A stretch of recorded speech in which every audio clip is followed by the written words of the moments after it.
Hello student, welcome to Distributed Database Management System.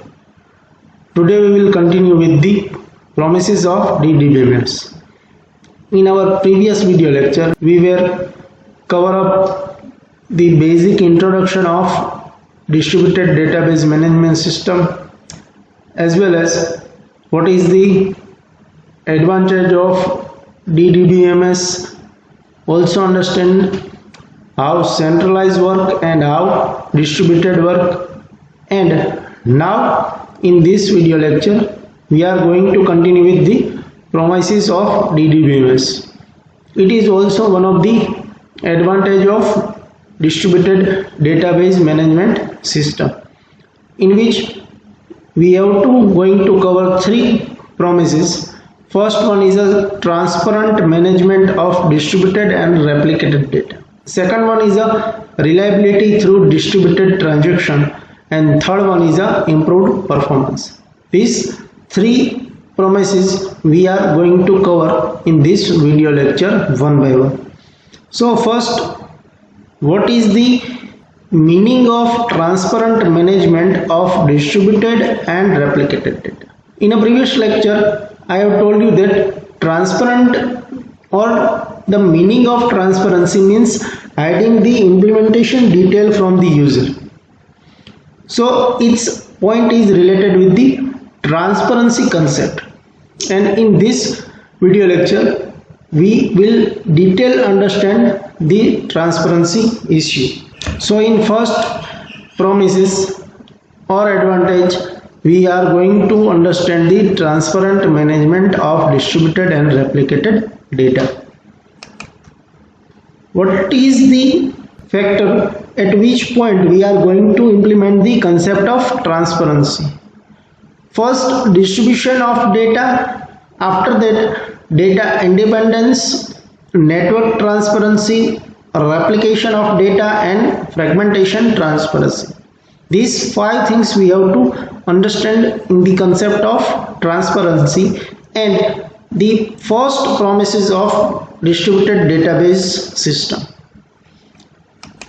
Previous video lecture we have also discussed about how the user view about distributed system. User think that they are directly communicated with the system and accessing the data, but it's a none like that.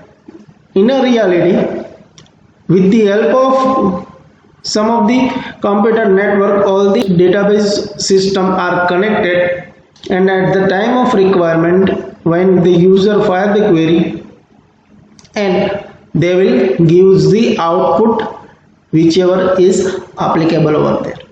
So it's about the mechanism of transparency. Now first is transparent management of distributed and replicated data. Here we are taking one of the example and take four database table: customer, part, order, and manufacturer.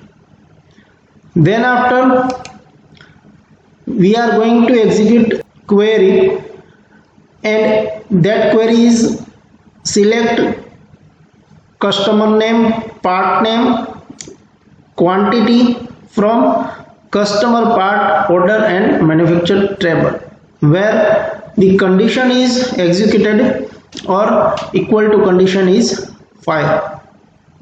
So what user think that after firing this query they are accessing data from the one place, but actually it is distributed over the different place. In a figure you can see that Maryland customer, New York customer, then Chicago, Los Angeles, New York, such kind of place the different database is located, and at different place they are merging or joining the all data and provide to the user.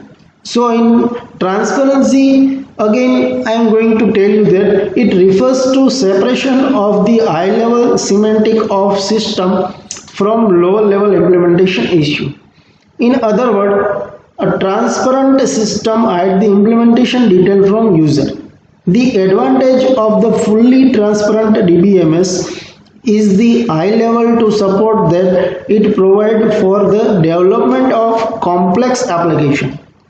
It is obvious that we would like to make all DBMS centralized or distributed but fully transformed or transparent so that users are only feel that they are accessing the data from one place. Now next is a data independent, in which we are going to cover the three main points: immunity of user application to change in the data, logical independent, physical independent. Now data independent is a fundamental form of transparency that we look for within a DBMS. It is also the only type that is important within the context of a centralized DBMS. Data independence concept can be also implemented in the centralized DBMS. It refers to the immunity of user application to change in the definition and organization of data. Means data can be changed or application data can be modified by the user. So here we have to understand two levels of data definition where they are occurring. At one level the logical structure of the data is specified, and at the other level the physical structure of the data is defined. The former is commonly known as the schema definition, whereas the latter it is referred to as a physical data description. We can say that two types of data independence: first logical and second is a physical. Logical data independence refers to the immunity of user application to change in the logic structure of the database. In general, if a user application operates on a subset of attribute of a relation, it should not be affected later when a new attribute are added to the same relation. Means here we are going to change in the logical structure, and it's a schema based operation going to perform. Then it is related with the logical independence. So what happen in physical data independence? In this it deal with hiding the detail of the storage structure from user application. Where a user application is written, it should not be concerned with the detail of physical data organization. The data might be organized on different disk type, part of it might be organized differently or might even be distributed across different storage hierarchical. So here if you are changing the physical data which is stored in the hard disk or another place, then it's none of your role that at which location the data is stored or which location data may be updated. So it's all about data independence. Now we are looking about the network transparency. In a network transparency, we have to hide the detail about network. From which network user are accessing the data, that we have to hide from the user. User have just the role of that fire the query, and based on the query they retrieve the data. From which location, from which network, at which particular organized method they are going to accessing data is none of the user role. So in network transparency, as concept of distributed database management system environment, there is a second resource that need to be managed in much the same manner. The network preferable, the user should be protected from the operational detail of the network. It is desirable to hide even the existence of the network if possible. Then there would be no difference between database application that would run on a centralized database and those that would run on a distributed database. This type of transparency is referred to as a network transparency or distribution transparency. Network transparency is also known as a distribution transparency. One can consider network transparency from the viewpoint of either the services provided or the data. From the formal perspective, it is desirable to have uniform meaning by which services are accessed. From a DBMS perspective, distribution transparency requires that users do not ever specify where data is located. Our last point of DBMS perspective, location transparency and naming transparency. We don't have to show the location to user from which they are accessing the data. So some have separated distributed transparency into two, location transparency and naming transparency. Location transparency refers to fact that the command used to perform a task is independent of both the location of the database and system on which an operation is carried out. And in naming transparency means that a unique name is provided for each object in database. In the absence of naming transparency, users are required to embed the location name as a part of the object name.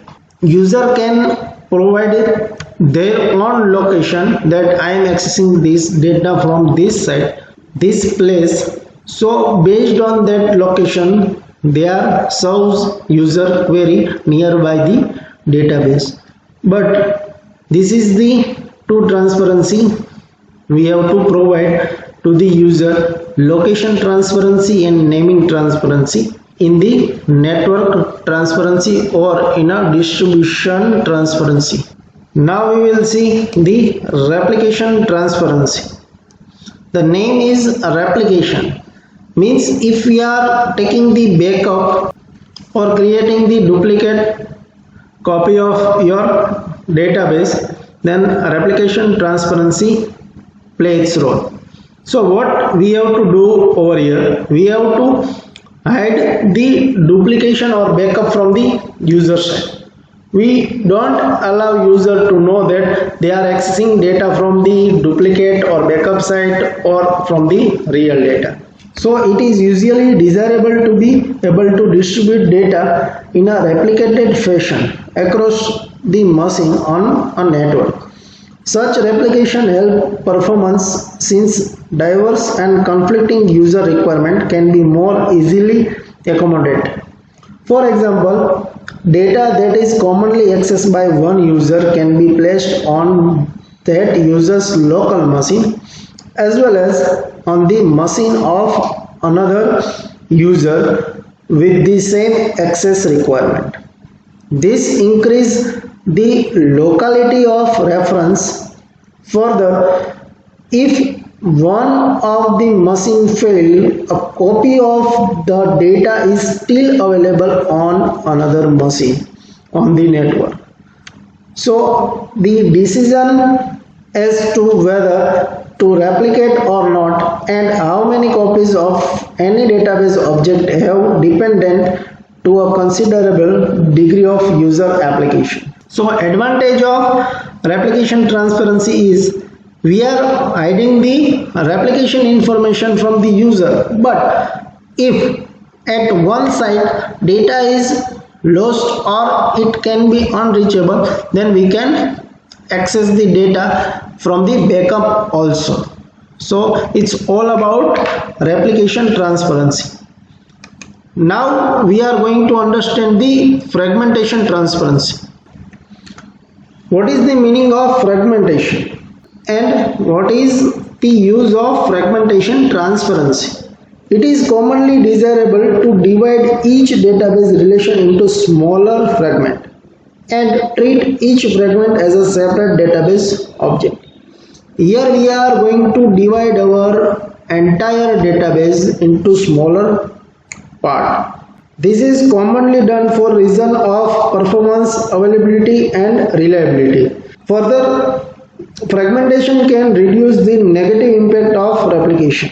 How fragmentation can reduce the negativity impact of replication? Because each replica is not the full relation but only a subset of it. Thus, less space is required and fewer data items need to be managed, because we are dividing entire database table into sub part or small fragment. There are mainly two general type of fragmentation. In one case called horizontal fragmentation and second one is a vertical fragmentation. Here third one is also combination of both. It's known as a hybrid, in which horizontal and vertical both concepts are implemented. But mainly we can say that it's a two, horizontal and vertical. In horizontal fragmentation, a relation is partitioned into a set of sub-relation, each of which have a subset of the tuple of the original relation. Tuple means row. You have to focus over here the concept in row. The second alternative is vertical fragmentation, where each sub-relation is defined on a subset of the attribute of the original relation. Attribute means column. We are fragmenting the based on column and based on row, and that is the type of horizontal and vertical fragmentation. And now what is in hybrid? We are taking the concept of both row and as well as column, then it will become the hybrid of vertical and horizontal. But again, the concept is transparency. User don't know which portion is divided and from the which portion they are accessing the data. It feel like that it accessing the data as per their requirement. But the fragmentation help us to improve the performance, improve the availability and reliability of the database. So it's about the fragmentation transparency. These are the layer of transparency, in which first one is a language transparency, fragmentation transparency, replication transparency, network transparency, data independent and data. And from the bottom to top we can say that actual data, then after data independence, then after network transparency, then after replication transparency and fragmentation transparency. Up to that we have understand. But now in a layer of transparency there is one layer is added, language transparency. But in a theory portion we don't cover language transparency. Why? Because to complete the entire layer picture we have added language transparency. With this layer user have high level access to the data. For example, fourth generation language, GUI, natural language access, whatever. This is the communication of user, first user communication with the help of any language, and then after go through the entire transparency layer. So it's a concept of transparency. And first our promises, that is transparent management of distributed and replicate data is complete over here. Then after second advantage is reliability through distribution transaction. It's our second promises. If you can see here, second promises is reliability through distributed transaction, in which we are going to cover up 4 points: distributed transaction, consistency, performance improvement and complication. If you want to provide the reliability to the user, then what we can do for the user, and these are the points which are used to provide the reliability through distributed transaction. Here the word transaction means you are executing the any operation on database, at that time transaction going to perform. We all know the Meaning of distributed transaction. Transaction can place at distributed network, then it's known as a distributed transaction. Then consistency means the true data, true value we have to maintain throughout the communication. It not happen that sometime some of the operation perform on one data and that cannot reflect on another. That is the based on the relation concept. Then performance improvement, and there is also some complications. That things we are going to cover in second promises. Reliability through distribution transaction again is the point. So in a distributed DBMS are intend to improve reliability since they have a replicated component and thereby eliminate single point of failure. The failure of single site or the failure of communication link which make one or more site unreachable is not sufficient to bring down the entire system. In the case of distributed database, this means that some of the data may be unreachable, but with proper care, user may be permitted to access other part of distributed data. So, in a reliability, in a distributed transaction, some of the portion of the site or database may be unreachable or unavailable. Then it is not that entire site is or entire network is failed, but we can communicate with the active portion of database and active site. Here you can see the ACID properties of transaction: atomicity, consistency, isolation and durability. Why this thing is mentioned over here? Because it's a concept of transaction. We are going to provide the reliability to the user. So ACID property, if you are remember that in a DBMS, then what is the use of this property? It's one of the important property of transaction. With the help of that, you can say that transaction gives you the consistent output. So each and every property play its role to provide the reliability to the user. Now transaction ensure consistency, in which first point is a database is consistent at beginning and end of operation.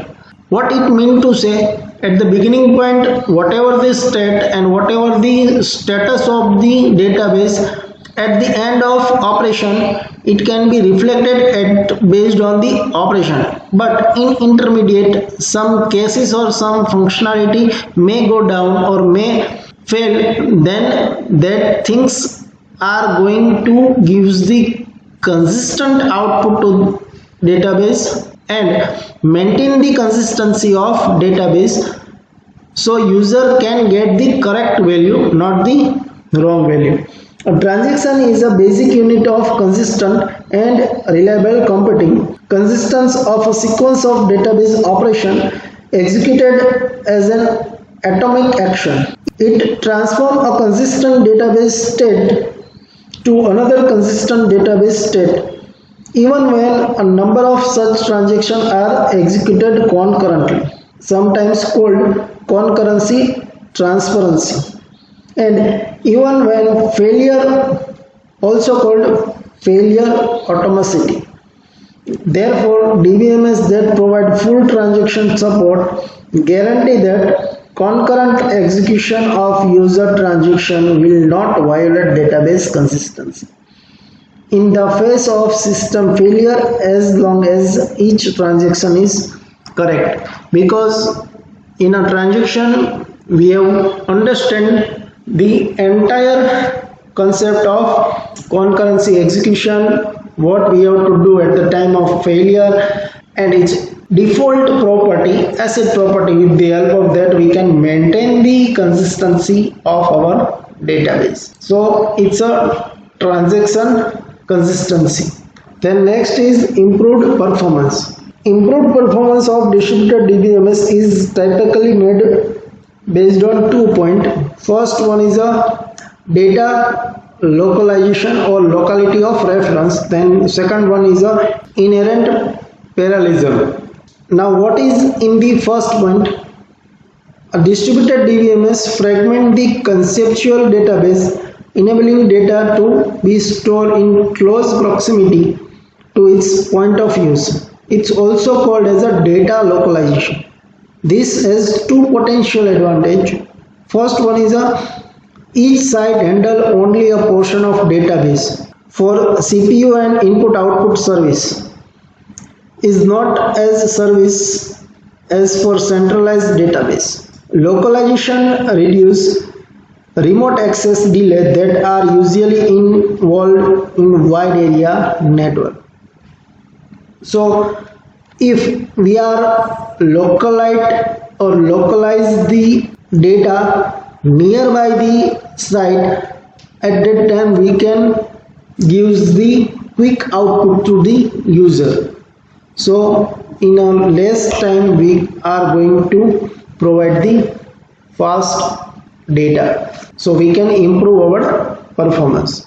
Then inherent parallelism. Multiple queries are executed in parallel on different machines. Part of same query can be executed in parallel on different machines.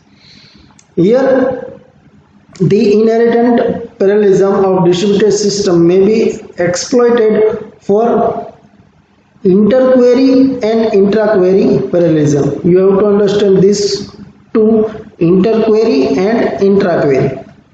Interquery parallelism results from the ability to execute multiple queries at the same time. Please focus over here.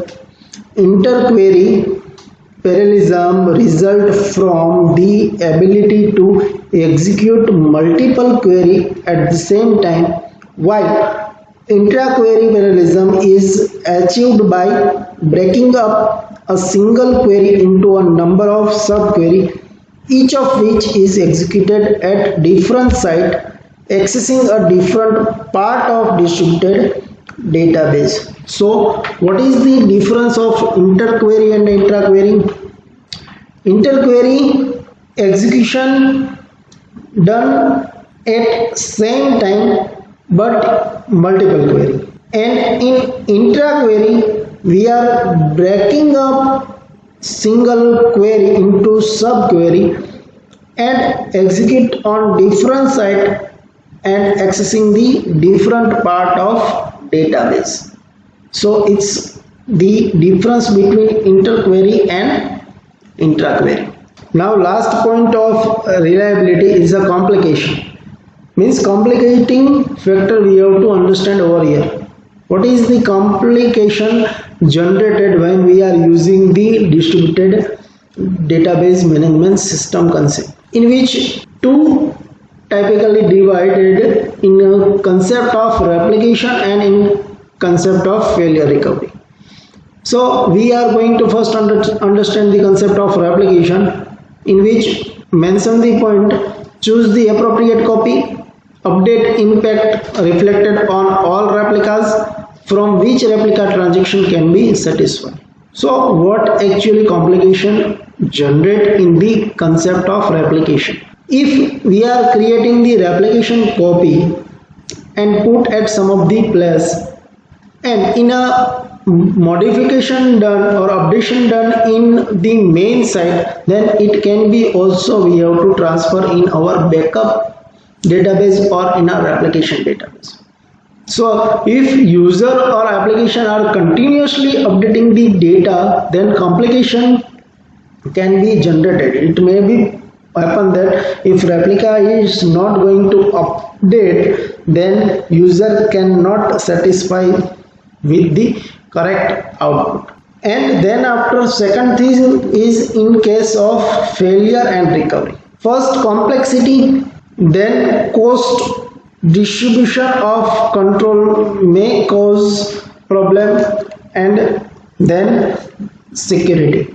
So DBMS problem are more complex than centralized database management, because in a centralized data management we have to show at one location only, but in a distributed we have to check the entire network. So its a complexity is there. Then after the cost, distributed system require additional hardware, so increased hardware cost, as well as it require the manpower, because we are going to distributed our hardware means input output CPU at each and every place in our network.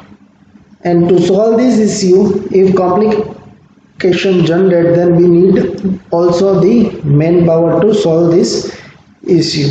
Then after distribution of control, it may cause problem if not properly distribution, such as use of incompatible hardware, use of system on off, means somewhere if the problem of the distribution is not properly done, then it can generate complication. If distribution is properly done of hardware, in case of system software, whatever the network fundamental require, then it cannot generate complication. But if properly distribution is not done, then it is the complication point of view we can consider it. And the concept of security. One of the major benefit of centralized database has been the control it provides over the access to data.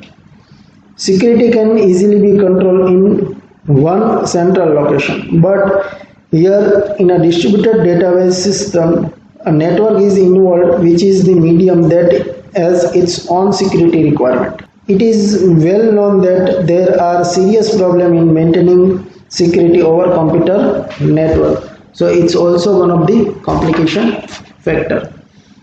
In real world, currently some of the complication factor is solved out, but in our syllabus point of view and theoretical, we have to understand these things. So here we are concluding our video lecture, and from the next video lecture we are covering up the problem areas. So in a reliability, 4 things we are cover up. First, distribution transaction, consistency, performance improvement, and complications. So what we have studied in this lecture, we are going complete 2 promises. First, transparent management of distributed and replicated data and reliability through distributed transaction. And third, improved performance. We have covered up 3 things: promises of DDBMS, transparent management of distributed and replicated data, reliability through distributed transaction, improved performance. This is the transparency concept, transparent management of distributed and replicated data.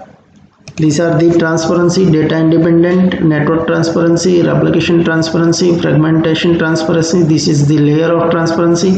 Then reliability, improved performance, and complication factor that we are cover up in this unit 1. I hope you understand this concept. Thank you for watching this video.